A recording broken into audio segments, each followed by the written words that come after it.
Vamos ao Maximiano, tudo o que ele disse, ou tudo que ele não disse. A nossa equipe de reportagem, o Renan Porto, ele sempre faz, ao fim de cada depoimento, um resumo desse depoimento. Pode botar no site aí na tela, Freitas. Faz um resumo do depoimento e que a gente ressalta aqui, destaca os principais trechos, né? No caso, o que chamou mais atenção foi justamente o silêncio. Ele se negou a falar. Não é, olha, gente, não é novidade para quem já está acostumado a acompanhar a CPI lá atrás, desde da CPI dos Correios, né? Lá atrás, mensalão e tudo, sempre foi procedimento dessa turma recorrer a habeas corpus para ficar calado. Vocês lembram do Delúbio? É a mesma coisa. Eu lembrei hoje do Delúbio, fiquei olhando o Max, me reserva o direito de ficar calado. Aliás, solta o VT do Me Reserva o Direito de Ficar Calado, porque me lembrou muito o Delúbio. E eu não estou fazendo aqui nenhuma comparação direta, viu? Tem ou não tem? Tá na agulha ou não tá? Então, por favor, Freitas. Qualificatórias de identificação, obviamente serão respondidas até no termos do Código de Processo Penal. Aquelas que ele entender que está abarcada pela decisão do Supremo, que está no âmbito da própria comissão parlamentar, essas ele vai preservar a autodefesa exercendo o direito ao silêncio. Excelência, eu vou exercer o meu direito ao silêncio. Senhor senador, com todo respeito, eu vou exercer a prerrogativa garantida a mim pela decisão do STF, a minha autodefesa. Vou permanecer em silêncio. Senhor relator, com todo respeito, eu vou exercer o direito ao silêncio. Eu vou exercer o direito ao silêncio, senhor senador. Senhor relator, senador, com todo respeito, eu vou exercer a prerrogativa do STF e permanecerei em silêncio. Excelência, eu vou exercer o direito ao silêncio. Excelência, eu vou exercer o direito ao silêncio.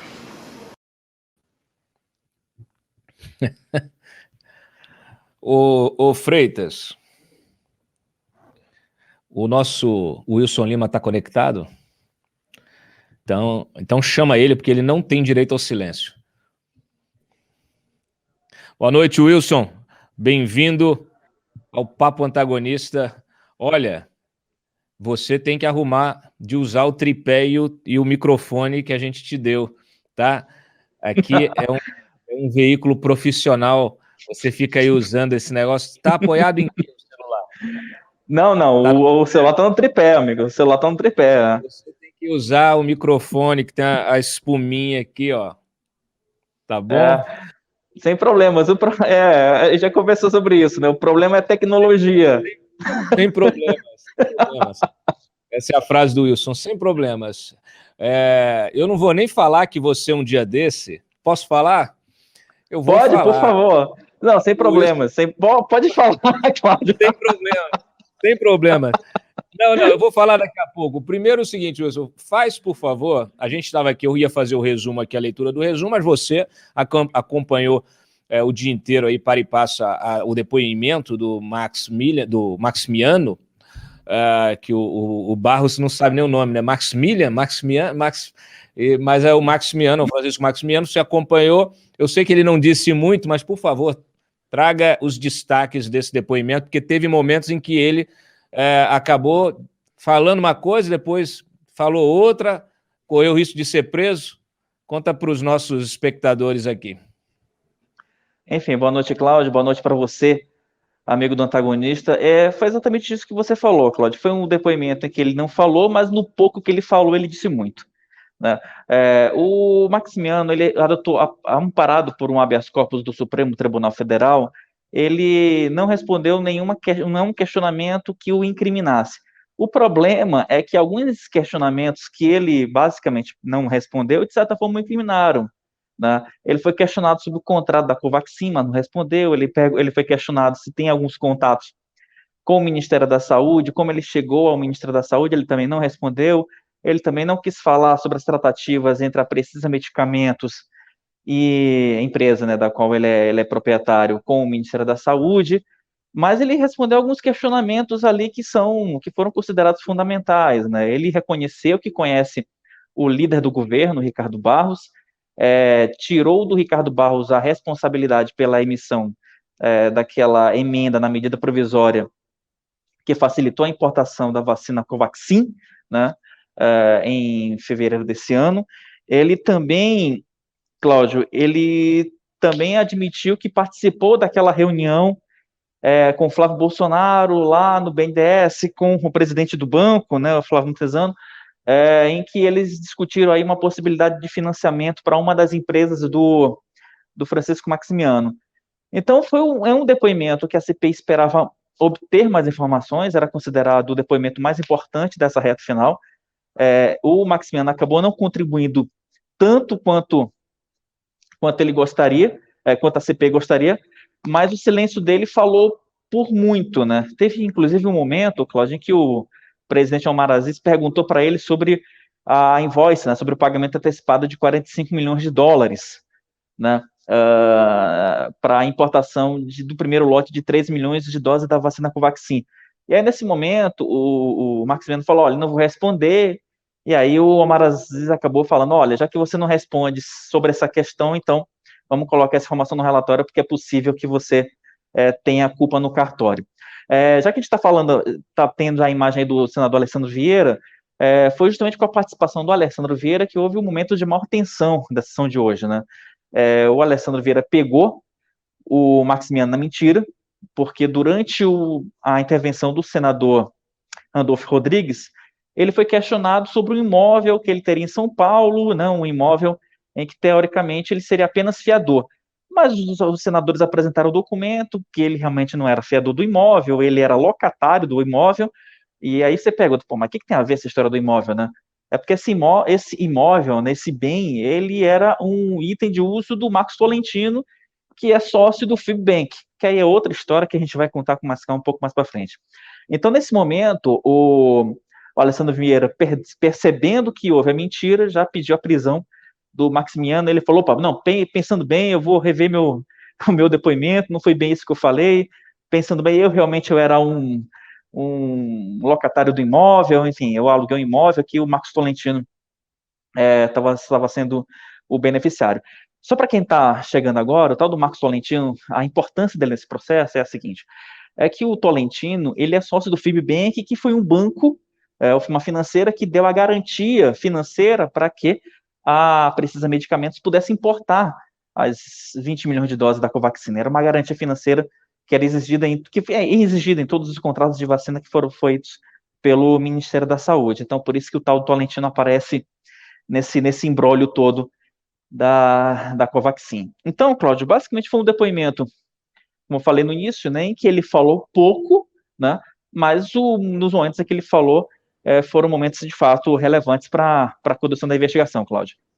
É bom lembrar que essa garantia, ela não é uma garantia regular, né? Ela foi dada, essa carta de fiança, ela foi recebida pelo Ministério da Saúde, foi aceita pelo Ministério da Saúde, e aí está mais um possível crime, né? Porque ela não poderia ser aceita. Existem regras. Esse Fibbank, embora se chame Fibbank, não é banco, tá? Não é banco. Eles oferecem essas cartas de garantia alastreadas num fundo que deveria ser listado em bolsa, um fundo que teria como lastro precatórios, mas, enfim, a Piauí até fez uma matéria extensa desse Fibbank mostrando que esse fundo ele não está registrado na CVM, e então ele não existe formalmente, né?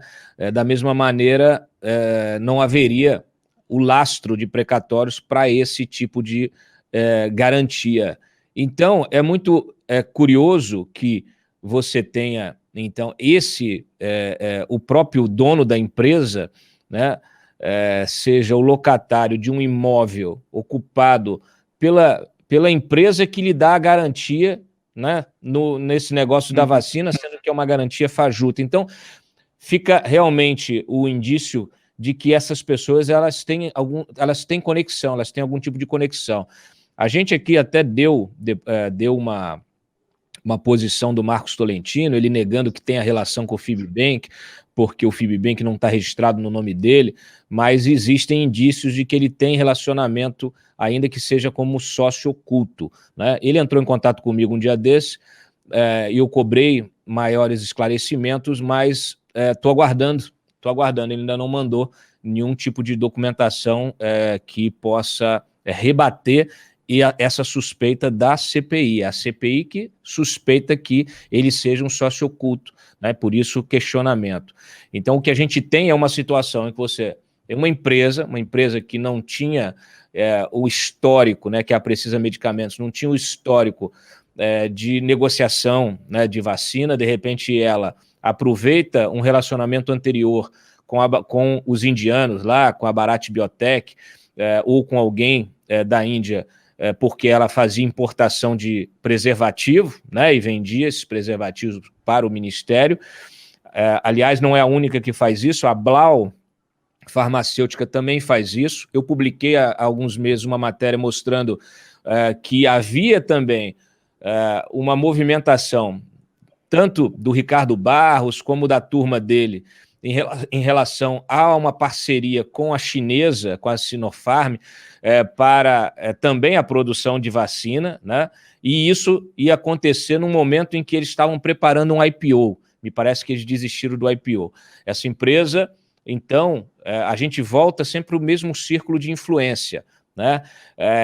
E o que acontece então com a Precisa? A Precisa faz esse acordo com a Bharat Biotech, que é uma gigante farmacêutica, né, que não tem sede no Brasil, diferentemente de outras empresas, como a Pfizer, né, ela tem aqui a sua filial brasileira, já está aqui há muito tempo, assim como a Sanofi, como SmithKline Beechman, como várias outras grandes farmacêuticas, né? Essas outras farmacêuticas, tanto da Rússia, né, como da Índia, a Índia tem várias farmacêuticas, elas não têm representantes aqui. Inclusive, ela estava numa negociação para fazer uma joint venture e passar a fabricar vacina aqui, vacina humana e vacina animal, né? E vacina animal. Não há nenhum erro, não há nenhum problema nisso, muito pelo contrário. Quanto mais produtores de vacina, seja ela animal, seja ela humana, nós tivermos aqui, seja que tipo de vacina for, nesse caso especificamente a Covid, melhor para o brasileiro, né? Se essa vacina, o custo é reduzido porque ela é produzida nacionalmente, melhor ainda, né? Agora, o que não está claro ainda é como essa empresa virou uma intermediária de um gigante farmacêutico e tentou dar uma pernada, né, com a ajuda aí, provavelmente, desses agentes políticos. Por isso, eu suspeito em relação ao Ricardo Barros, que foi ministro da Saúde no governo Temer, que tem muita influência, ainda mantinha pessoas da sua, vamos dizer assim, da sua indicação no ministério, ou de indicação de colegas, né, políticos também. Foram citados o Abelardo Lupion. Aliás, o próprio Mandetta manteve, né, o Dias, né, o Roberto Dias, no comando da Delog, que é o coração das compras do Ministério da Saúde. Então, tudo isso tem de ser esclarecido. E essa história que você mencionou, que é a pergunta de 45 milhões de dólares, né, que foi feita pelo Randolph, que não foi respondida, ela é muito simbólica. Por quê? Porque você tem um contrato que é firmado pela Precisa, né, como representante da Bharat Biotech, eu vou vender para você aqui 20 milhões de vacinas. A Bharat Biotech trabalha com o pagamento a posteriori, na entrega, assim como o Ministério da Saúde, e de repente você tem a empresa enfiando um invoice, né, com outro tipo, aí esse invoice cheio de marcas, ali, de coisas, de erros, de coisas básicas ali da própria produção do documento, e com o pagamento antecipado, que era uma coisa que não era contratual, né, e que surpreende, chama atenção, obviamente, porque fica parecendo que havia, sim, ali uma tentativa de se burlar. Claro que isso com a conivência muito provavelmente, de pessoas, de integrantes do próprio Ministério da Saúde, né, e com a influência de terceiros. E aí é outra pergunta que foi feita que ele também não respondeu, ele não se lembra, não lembrou nem para o Ministério Público, nem lembrou para a CPI, quem, né, é que te orientou a buscar o Ministério da Saúde, o fulano de tal, o irmão do Miranda, né, que inclusive é outro personagem importante aí, para se esclarecer isso. Mas chama a atenção. Como chama a atenção, e você frisou bem, a multiplicidade também de atuação do Max. Eu, numa dessas nossas conversas, quando a gente estava analisando esse leque de empresas também do Max e as movimentações financeiras, etc., me chamou a atenção uma factoring, né? Uma factoring. Por quê? Porque a factoring é também uma forma de se fazer lavagem de dinheiro, tá? É muito comum, nós temos vários casos, temos o caso do Silval Barbosa, do escândalo lá, que ele até virou delator, que tinha um sujeito lá, um empresário que também era dono de uma factoring, empresário que eu também denunciei muitos anos atrás. O sujeito era dono de um edifício inteiro aqui em Brasília, dono de carros de luxo, de esportivos de luxo, Ferrari, Lamborghini, McLaren, Maserati.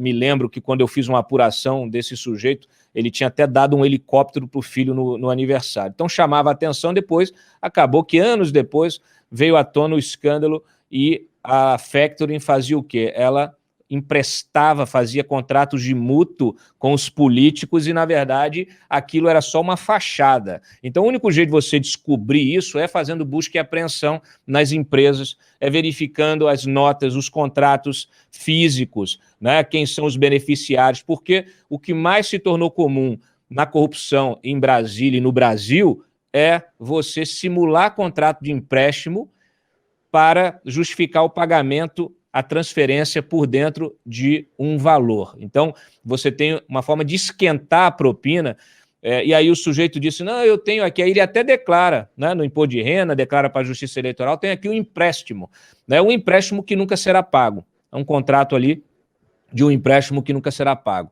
Alguns personagens dessa história ficaram para trás, e eu já tenho informação de que hoje funciona em Brasília um esquema enorme desse tipo, que é justamente de você pagar propina através de empréstimos aí, não é envolvendo diretamente essa empresa, mas tem personagens que estão conectados de alguma maneira à turma do Max. Mas isso fica para uma reportagem, um próximo programa. O Wilson, é o seguinte, me explica a quebra de sigilo do Frederic Wassef, que é o advogado do Bolsonaro. Falei aqui do Lula, não sei. Ele até estava naquela operação da FEComércio que foi anulada, mas... isso. Por que a CPI quebrou o sigilo do Frederic Wassef? O que a CPI espera com essa quebra? Eu já vou aproveitar na questão do Wassef, eu vou entrar na questão também dos bolsonaristas também, Cláudio. Então, a questão do Frederic Wassef é que existe uma suspeita, e aí realmente uma pura suspeita, de que parte dos dividendos, parte do capital do Frederic Wassef tenha também recurso da Precisa Medicamentos. Hoje, a CPI determinou a quebra de sigilo fiscal do Frederic Wassef e também de um outro personagem, de uma outra personagem da CPI, que é a Thaís Amaral Moura, né? Quem é a Thaís Moura? A Thaís Moura, para quem está acompanhando a CPI, é aquela servidora da Secretaria de Governo que era apontada como a responsável, né, o possível responsável pela formalização dos requerimentos, né, que foram apresentados pela base governista aqui na CPI da Covid. Então, imagina, é aí que entra o ponto que o Flávio Bolsonaro tem reclamado bastante, né, porque a CPI agora determinou a quebra do sigilo do Wassef, para tentar ver se tem algum nexo ali com o Flávio Bolsonaro, porque uma suspeita da CPI é que esses requerimentos da Thaís Amaral Moura, tenham uma ligação direta com o governo federal e com o Flávio Bolsonaro.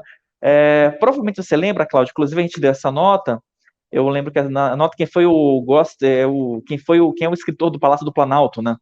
Então, ele se imagina, na época se suspeitou que o próprio Flávio Bolsonaro, através da Thaís Amaral, poderia ter escrito esse documento que foi apresentado pela base do governo. Então, a ideia da CPI é puxar essa devassa do Frederico Assef, né? Enfim, hoje foi aprovada a quebra de sigilo, para ver se tem dinheiro da Precisa nas contas do Frederico Assef ou de integrantes da família Bolsonaro, né? E aí, assim, pode ter ou não alguma coisa mais, algo mais substancial nessa reta final. Agora, aí entra uma discussão que a gente já conversou, inclusive, aqui no programa, Cláudio, que é a questão de você ter poucos elementos para você fazer quebra de sigilo, né? Inclusive, a gente teve o requerimento da ex-cunhada do Jair Bolsonaro, que entrou, né, um pedido de depoimento, e aí esse requerimento não foi votado, nem vai mais ser votado, o Renan Calheiro já tirou essa ideia da cabeça, entendeu? Então, também tem isso, né? Quer dizer, os elementos, pelo menos até agora, não temos elementos muito substanciais para dizer que, de fato, tem dinheiro da Precisa nas contas do Frederico Assef.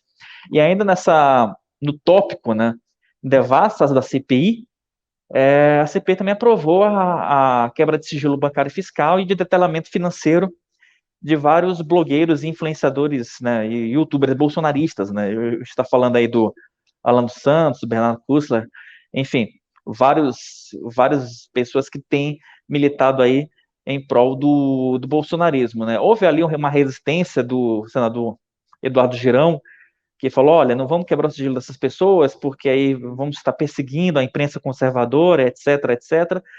Mas a tese da CPI é que teve dinheiro público, que essa defesa aí do bolsonarismo, medicamento precoce, né, quer dizer, tratamento precoce, entre outras bandeiras que também são compartilhadas pelo presidente da República, não foi simplesmente uma militância pura e simples, né, que provavelmente pode ter tido dinheiro público no processo, né? Então, Alan dos Santos, Oswaldo Eustáquio, enfim, entre outros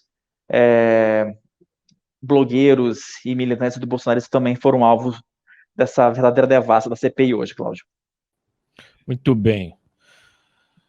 Você mencionou essa coisa dos requerimentos e de fato, assim, a gente aqui, a gente tem que sempre ter consciência. Eu estou puxando aqui, estou falando com você, porque eu estou puxando aqui duas coisas, eu não sei se eu consigo a tempo, mas assim, eu queria mostrar, não sei se vai dar, se eu puder, depois eu mostro. Ah, tá aqui, ó. Eu vou mandar aqui pro Freitas. Freitas, tô te mandando aqui, ó,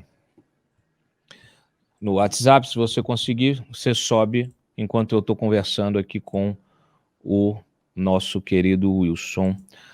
São dois documentos. O Freitas é muito bem pago para fazer isso, viu? Então ele tem que conseguir, Cláudio. O Freitas, pô, o Freitas isso. Não entrega isso, não. O Freitas, de vez em quando, pede pizza aí.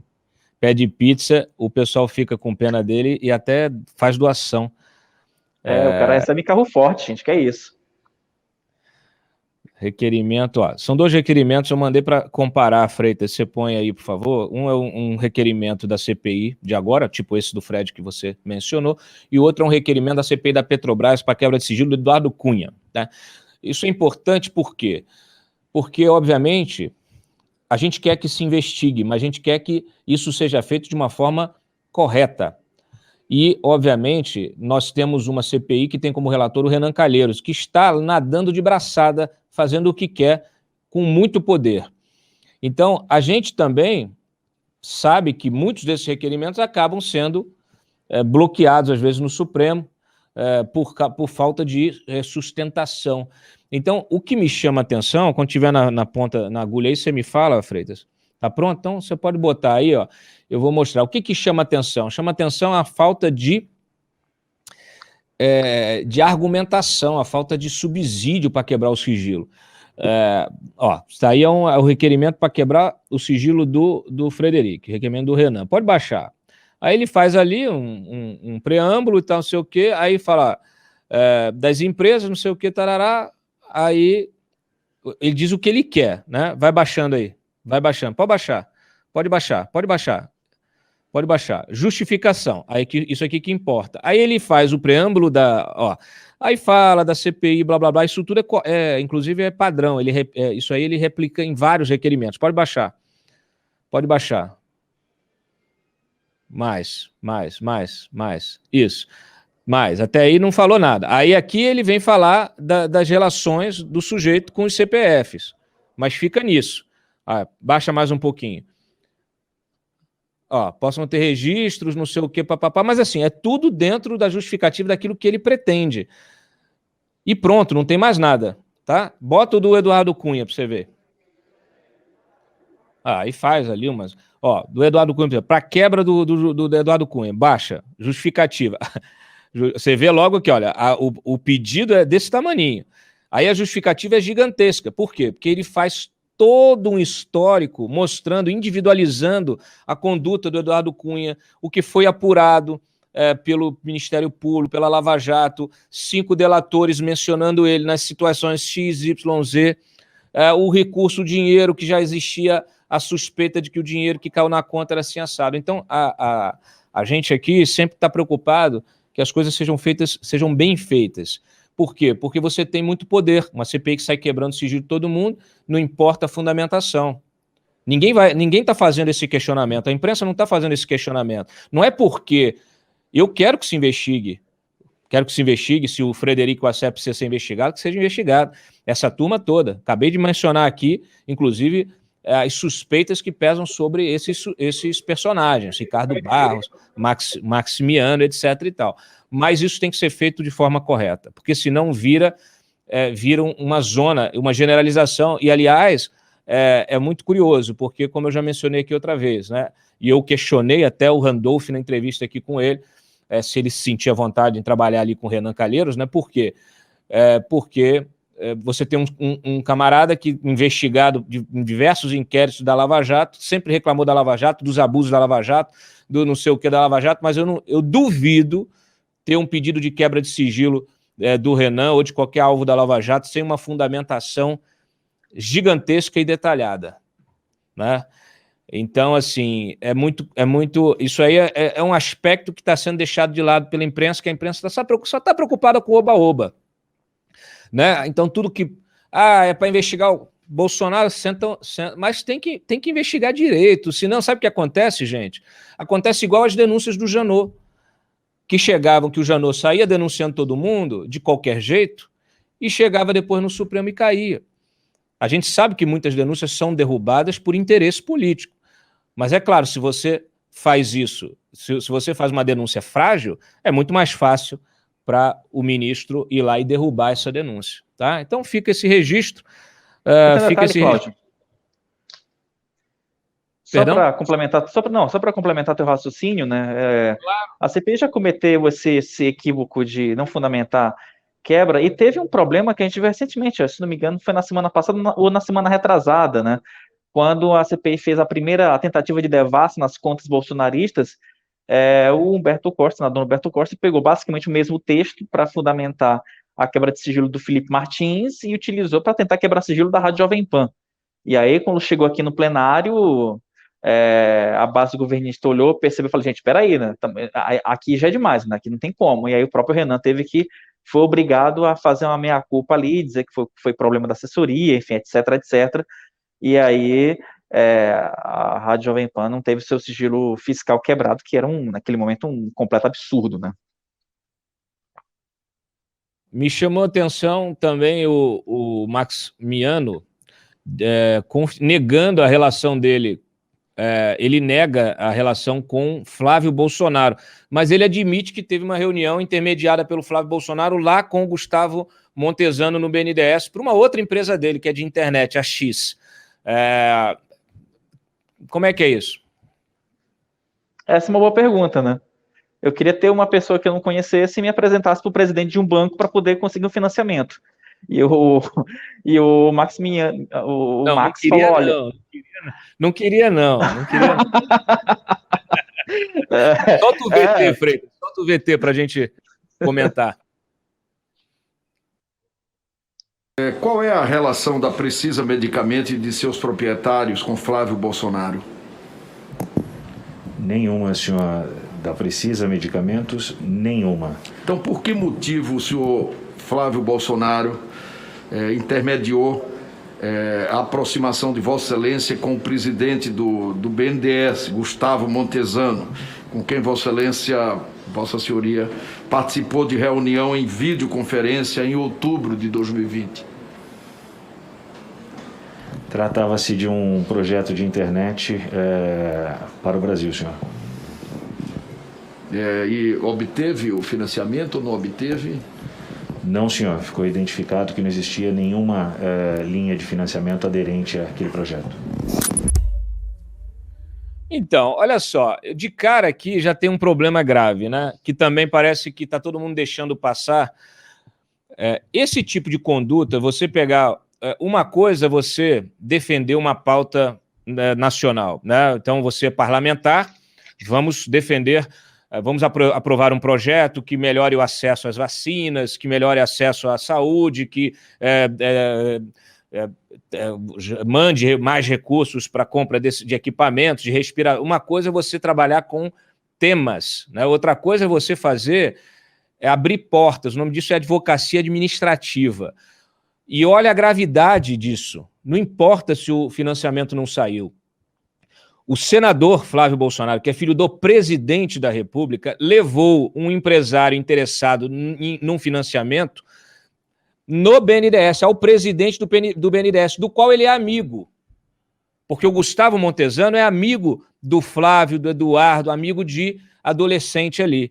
Isso ele mesmo já admitiu aqui, já tem fotos dele com os rapazes. Um dia desse eu publiquei, meses atrás eles estavam passando domingo de Páscoa, Wilson, juntos, nas vésperas da privatização da SEDAI, que foi articulada pelo Flávio Bolsonaro.